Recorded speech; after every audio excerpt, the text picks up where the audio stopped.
தன்னுடைய சொத்துக்களை 16 பாகமாக பிரிக்கிறார்.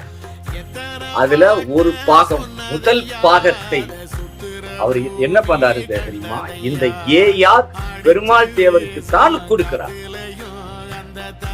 இதை வாங்கிய ஏயார் பெருமாள் தேவர் என்ன நினைக்கிறார்? தேவர் ஐயாவுடைய சொத்துக்கள் தேவருக்கே. அவர் ஒரு டெஸ்ட் மாதிரி ஒண்ணு ஆரம்பிக்கும்.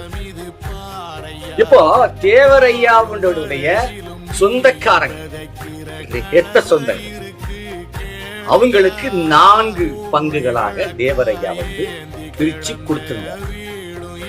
அந்த 4 பங்குக்காரங்களும் நாங்கள் டெஸ்டுக்கு கொடுக்க மாட்டோம். ஆனால் 3வது மனிதனான இந்த ஏயார் பெருமாள் தேவர் என்ன பண்ணார் தெரியுமா? டெஸ்டுக்கே கொடுத்துட்டார்.